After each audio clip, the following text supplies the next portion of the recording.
سبيل الدموع سبيل مريح تنهدى يا صاحي كي تستريح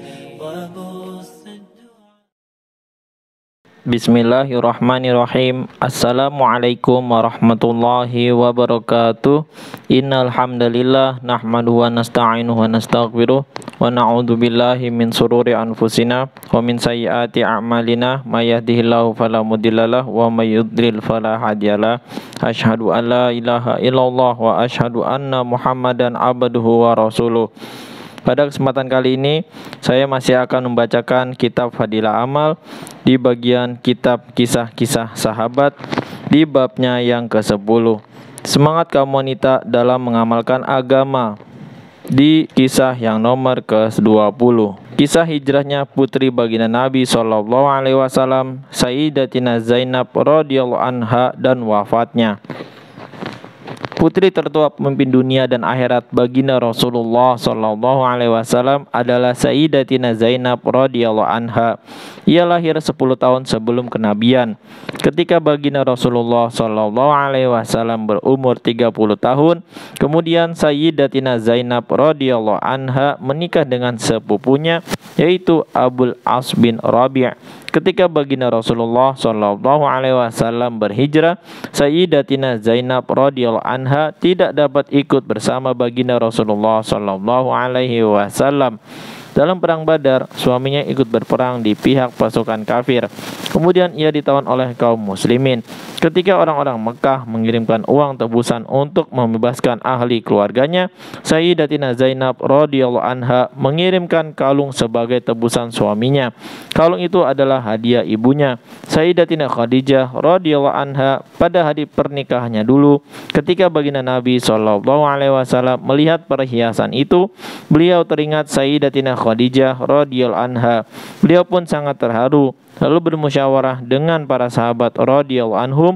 Akhirnya diputuskan bahwa Abul As dapat dibebaskan tanpa tebusan dengan syarat ia harus mengirimkan Sayyidatina Zainab radhiyallahu anha ke Madinah Munawwarah. Baginda Rasulullah SAW mengirim 2 orang bersama Abu As untuk menjemput Sayyidatina Zainab radhiyallahu anha. 2 orang itu menunggu di luar kota Mekah.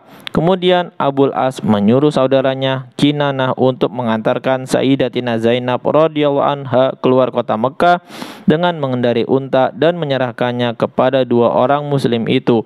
Ketika mendengar kabar itu, orang-orang kafir Quraisy sangat marah, lalu mereka mengirim sekelompok orang untuk menghadangnya. Salah seorang dari mereka ialah Habar bin Aswad, keponakan Sayyidatina Khadijah radhiyallahu anha yang masih ada hubungan saudara dengan Sayyidatina Zainab radhiyallahu anha. Habar telah menombak Sayyidatina Zainab radhiyallahu anha sampai terluka. Dalam sebagian riwayat, yang menombak adalah orang lain. Kemudian ia terjatuh dari untanya. Karena saat itu Sayyidatina Zainab radhiyallahu anha sedang hamil, akhirnya ia mengalami keguguran. Kinanah melawan mereka dengan panah-panahnya. Abu Sufyan berkata kepada Kinanah, "Kamu jangan membawa putri Muhammad ini secara terang-terangan. Lebih baik kembalilah dulu ke Mekah. Kemudian diam-diam antarkanlah ia keluar Mekah." Usulan tersebut disetujui oleh Kinanah. Mereka pun kembali ke Mekah. 1 atau 2 hari kemudian, barulah mereka mengantarnya dengan sembunyi-sembunyi. Luka Sayyidatina Zainab radhiyallahu anha masih ada sampai beberapa tahun. Selama beberapa tahun ia sakit akibat luka tadi, lalu meninggal pada tahun ke-8 Hijriah. Semoga Allah Subhanahu wa taala meridhoinya. Baginda Rasulullah SAW bersabda tentang Sayyidatina Zainab radhiyallahu anha, "Dia adalah putriku yang terbaik dan ia telah banyak disakiti karena kecintaannya kepadaku." Pada waktu pengebumiannya, baginda Rasulullah SAW sendiri yang turun dan menguburkannya. Ketika turun ke dalam kubur, beliau terlihat sangat sedih. Namun ketika keluar dari dalam kubur, muka beliau berseri-seri. Para sahabat radhiyallahu anhum bertanya mengenai sebabnya. Beliau bersabda, "Aku merasa khawatir dengan kelemahan Zainab. Aku berdoa agar kuburnya diluaskan dan dihilangkan darinya kerasnya siksa kubur. Dan Allah Subhanahu wa taala telah mengabulkan doaku." Dari kitab Khamis dan Usudul Ghobah.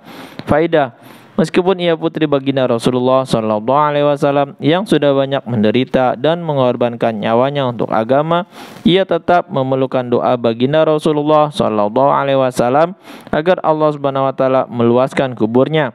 Lalu bagaimanakah dengan keadaan kita? Oleh sebab itu, setiap muslim hendaknya sering berdoa agar dihindarkan dari siksa kubur. Baginda Rasulullah Shallallahu Alaihi Wasallam sendiri untuk mengajari umatnya senantiasa berdoa berlindung dari siksa kubur. Allahumma hfadna minhu bimannika wa karomika wa fadlika. Ya Allah, jagalah kami dari siksa kubur dengan anugerahmu, kemurahanmu, dan karuniamu. Alhamdulillah, baru saja kita memperdengarkan kisah hijrahnya putri baginda Nabi SAW, Sayyidatina Zainab radhiyallahu anha, dan wafatnya. Mudah-mudahan kita bisa mengambil hikmah, amal, dan sampaikan kepada saudara-saudara kita yang lain. Subhanakallahumma wa bihamdika, asyhadu alla ilaha illa anta, astaghfiruka wa atubu ilaik. Assalamualaikum warahmatullahi wabarakatuh. سبيل الدموع سبيل مريح تنهدى يا صاحي كي تستريح وبث